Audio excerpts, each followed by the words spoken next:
Começando mais uma análise interessante e relevante aqui no canal, e hoje eu quero trazer para vocês as novas políticas de dissuasão dos Estados Unidos contra a Rússia, que agora deve levar de volta armas nucleares táticas em solo britânico 15 anos depois de serem totalmente retiradas nos governos lá de George W. Bush e de Barack Obama.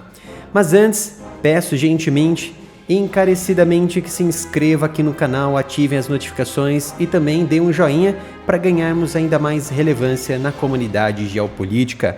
E como já sabem, temos a nossa loja umapenca.com/área militar.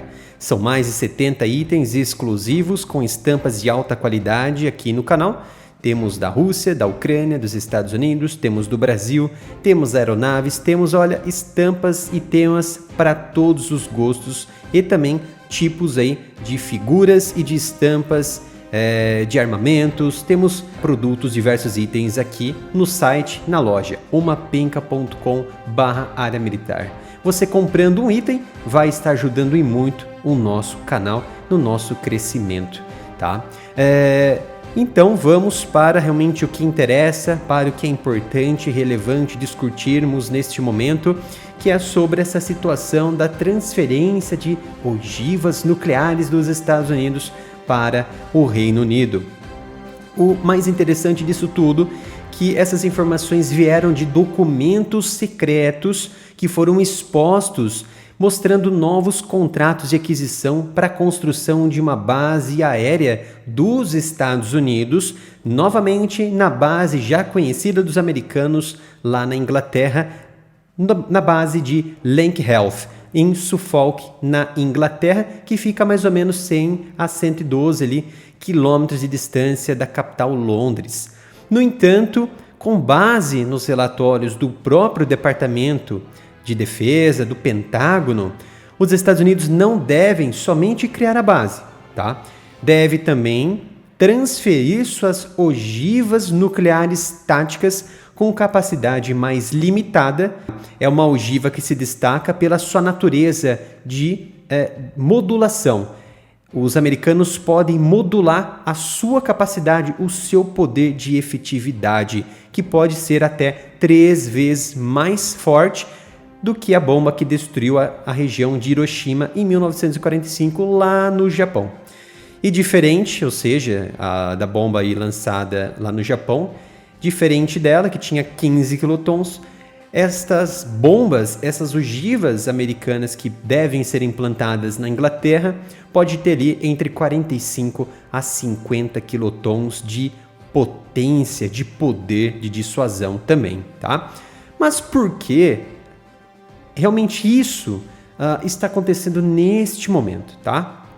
São vários pontos que eu analisei em relação a isso e que eu vou colocar aqui para vocês, que eu tenho ali como interesse em trazer para vocês buscarem mais informações, para ficarem ali a par de tudo que está acontecendo. Porque o intuito do canal é exatamente isso. Destas análises aqui que eu faço diariamente com vocês, é trazer uma informação muito bem detalhada, com altos detalhes, tanto históricos quanto técnicos, e trazer esse conteúdo nas suas mãos para você buscar, ficar mais instigado. Realmente essa característica de vocês serem entusiastas desse tema, principalmente em geopolítica, que é um assunto muito legal, muito importante. E então um desses pontos, tá, é óbvio, claro, a invasão da Rússia na Ucrânia, que começou em 24 de fevereiro de 2022 e que continua até esse momento e que já perdura aí por quase 2 anos intensos de grandes conflitos, que possui ali altos e baixos em relação à escalada das tensões quando a gente coloca ogivas nucleares ou níveis nucleares. Por que eu digo isso, tá? Porque diversos políticos russos ao longo desta guerra passaram a colocar armas nucleares como contextos na mesa de discussão, o que seria uma ferramenta ideal para se debater e colocar um ponto final nesta guerra de atrito. E é claro, a política interna de dissuasão e também nuclear da Rússia já diz exatamente isso. Quando a economia da Rússia está em ruínas, quando ela sofre um ataque ou ela vê que está cercada, não há tanto politicamente quanto militarmente, economicamente, uma possibilidade de mudar esse cenário, o meio nuclear, ele é também colocado na mesa como solução para todos esses problemas. E aí existem as ferramentas como a mão morta, que é o perímetro, que são ferramentas de alta destruição da Rússia, que segundo diversos historiadores e diversos analistas que são especializados nesse assunto, que desde a Guerra Fria, desde a era soviética, que os russos possuem a mão morta, esta ferramenta de alta destruição. Então, quando realmente a Rússia estiver no limbo, essa ferramenta de contra-ataque, de ataque defensivo, ela é acionada automaticamente. Isso é o que dizem os analistas e os historiadores, tá? Outro ponto que eu trouxe aqui se remete ao contexto da previsibilidade de ação russa com o avanço da OTAN sobre as fronteiras da Rússia. Por exemplo, temos a nova incursão na aliança, nova adesão da Finlândia, por exemplo, como membro ativo da OTAN, e agora a possível entrada da Suécia na aliança, que deve acontecer ainda neste ano de 2024, no último mandato de Jens Stoltenberg, o secretário da OTAN, que estendeu o seu mandato para mais um ano, em que a sua meta, ele falou isso explicitamente para jornalistas, que a sua meta era colocar a Suécia e a Finlândia na OTAN. Colocou a Finlândia, agora falta só a Suécia, que está travada ali porque ainda falta a assinatura oficial do presidente turco, Recep Erdogan, para ratificar a lei que foi aprovada no Congresso, e a mesma situação está ocorrendo na Hungria, que ainda não passou pelo parlamento húngaro, que é depois, posteriormente, o presidente, o primeiro-ministro, da Hungria, o Viktor Orbán, deve assinar. Ele até postou isso, possivelmente deve encurtar esse tempo e deve assinar, porque ele praticamente controla todo o seu partido e que é de maioria lá no Congresso, no parlamento da Hungria. Então deve aprovar neste ano, muito provavelmente, o ingresso da Suécia na OTAN. E também devo colocar em discussão aqui para vocês as questões de suspensão de Putin, anunciado no ano passado, do tratado New START. Esse tratado, ele que anunciou a suspensão da parte da Rússia junto com os Estados Unidos nesse tratado, neste acordo, ele suspendeu de forma temporária a participação russa no tratado. E o bom disso tudo é que ele não se retirou totalmente, não retirou a Rússia de todo o tratado.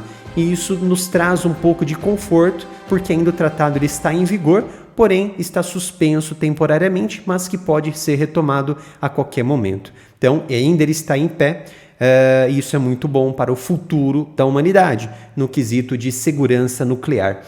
E esse tratado, New START, especificamente, ele impõe limites ao número, principalmente de armas nucleares intercontinentais, aquelas estratégicas que cada país pode ter, ou foi, claro, prorrogado por mais 5 anos em 2021 entre Putin e Joe Biden. No entanto, no ano passado, em 2023, Putin suspendeu a participação da Rússia, e isso trouxe como um ponto também característico desta nova implantação de ogivas nucleares americanas no Reino Unido.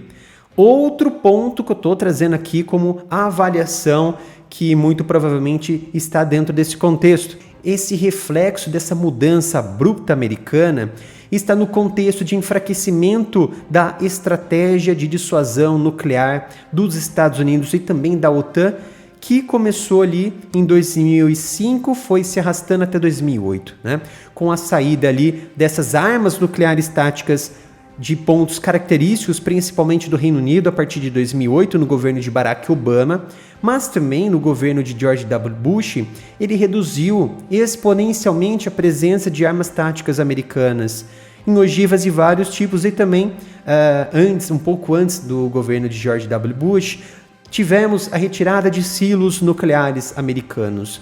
Então, esse contexto, principalmente na época de George W. Bush, na Alemanha e na Grécia, onde essas armas táticas elas foram retiradas. Então, são mais contextos que podemos agregar em solo britânico. E nesse contexto, dessa visão de Bush, nessa visão de Obama, naquela época, eles perceberam que a Rússia não apresentava uma ameaça em questão de dissuasão nuclear, não ameaçava de forma política toda a Europa, tá?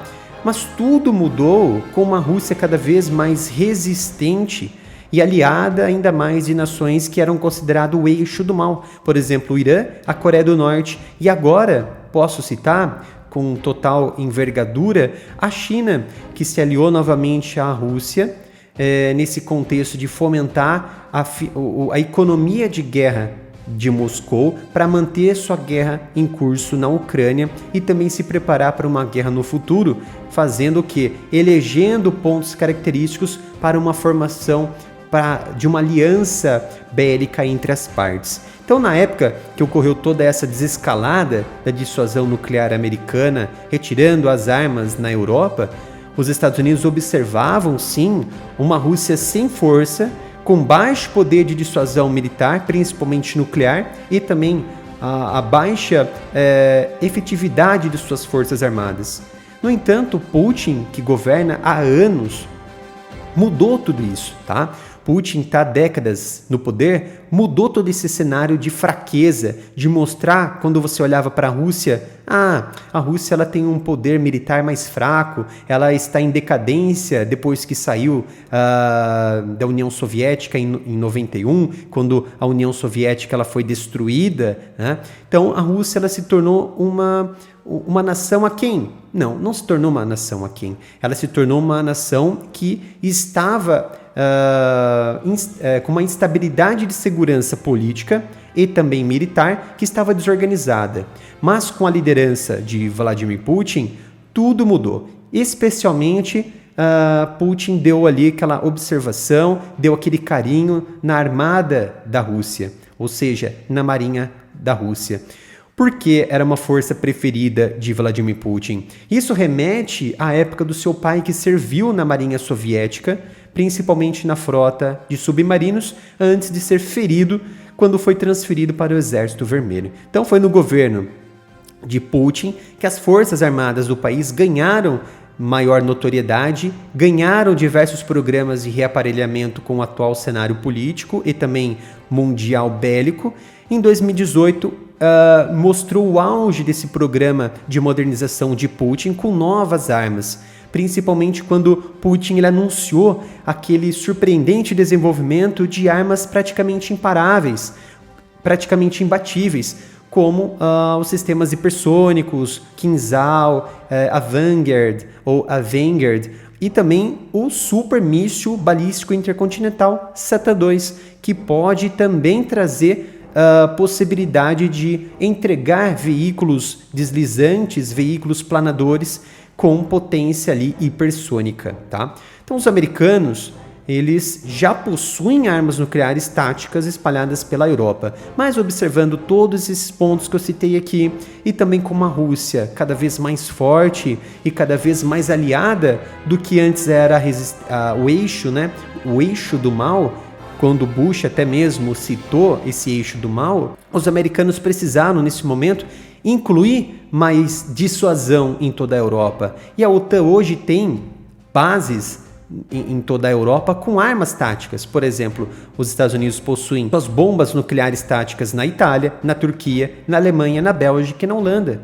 Então essas bases abrigam nada mais e nada menos que uma das armas táticas mais modernas e lançadas pelo ar nos Estados Unidos, que é a bomba B-6112, que está em fase de atualização e desenvolvimento para chegar na versão B-6113.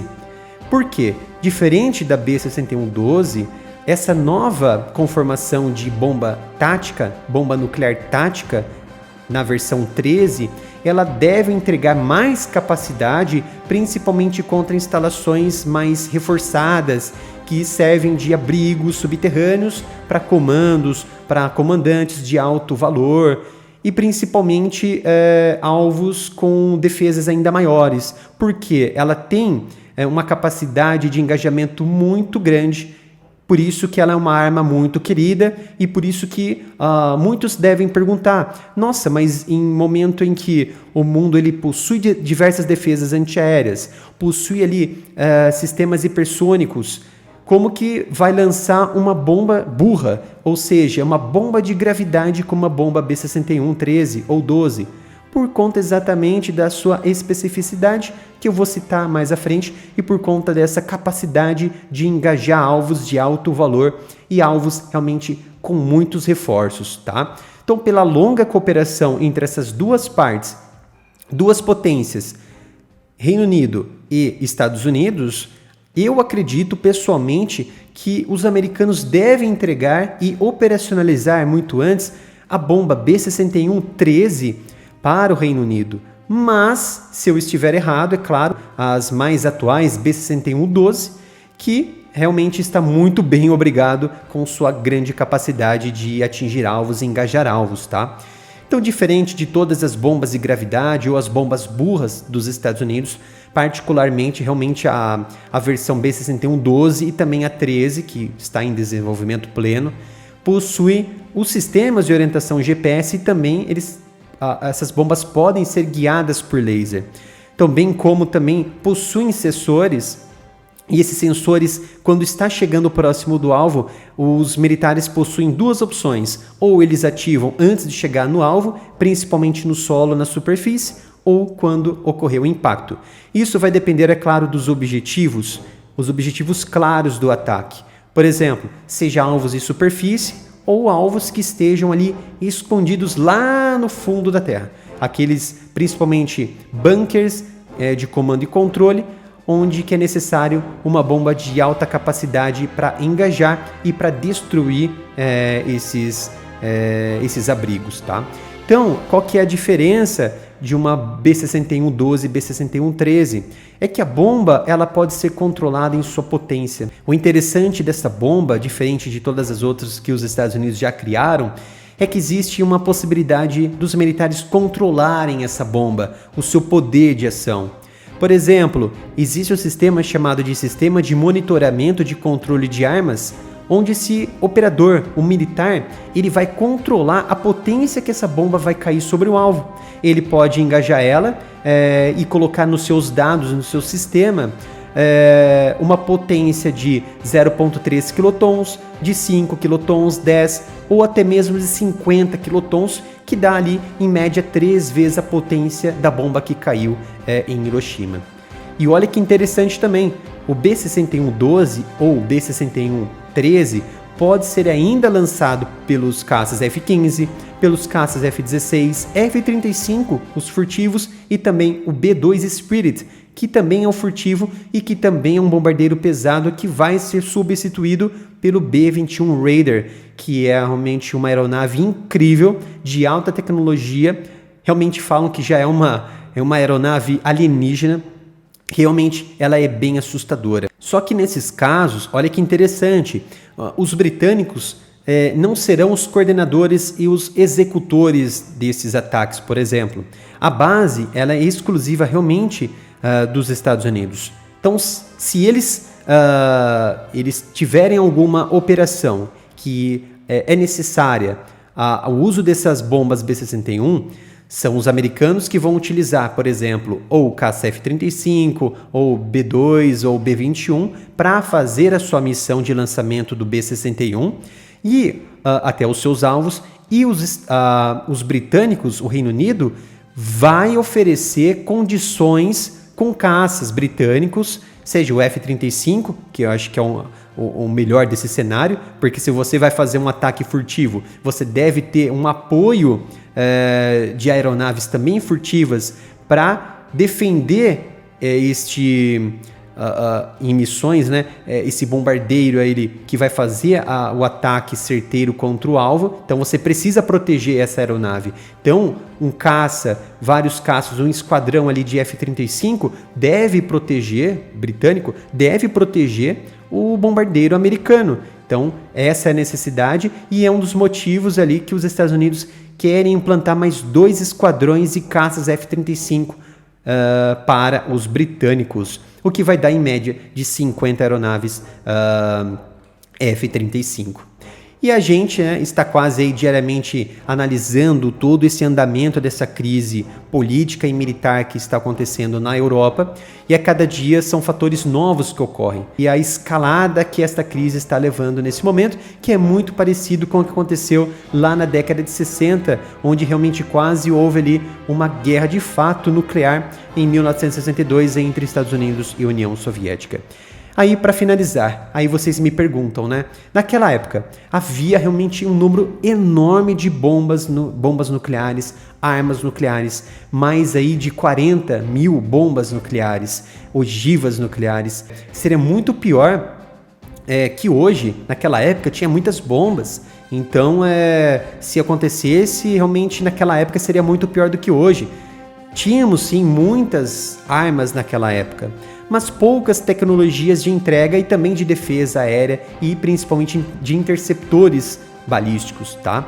Então hoje, diferente daquela época, temos poucas armas. Sim, temos poucas armas, mas as armas que temos hoje têm muita maior efetividade, principalmente na entrega de ogivas, porque tem vários tipos de entregas de ogivas, MIRV, ogivas únicas, entre outras, com muito também interceptores balísticos. Isso não podemos negar, tá? E ainda temos fatores de motores hipersônicos, capacidades hipersônicas que estão em desenvolvimento ainda. Então isso traz um perigo muito maior de várias outras maneiras, principalmente aquelas várias tentativas de ataques nucleares em que sistemas de defesa vão defendendo, interceptando. Então, outras armas nucleares, outros mísseis, outras ogivas vão caindo. Então, é um show de ataques, é um emaranhado de ataques em que, então, a situação de hoje poderá ser muito pior caso houvesse uma guerra na década de 60, tá? Finalizando, então, eu jogo até uma pergunta para vocês. Quem for mais rápido no ataque ou quem for atacar primeiro vencerá o conflito? O que vocês acham? Quem atacar mais rápido ou quem for o primeiro vencerá o conflito? Essa resposta será dada no próximo vídeo aqui no canal. Então era esta análise que eu queria trazer aqui para vocês. O vídeo ficou um pouquinho mais longo. Não se esqueça de se inscrever aqui no canal, ativar as notificações, compartilhar e curtir o vídeo para que o canal ganhe ainda mais relevância na comunidade geopolítica. Obrigado pela sua presença e até o próximo vídeo aqui no canal.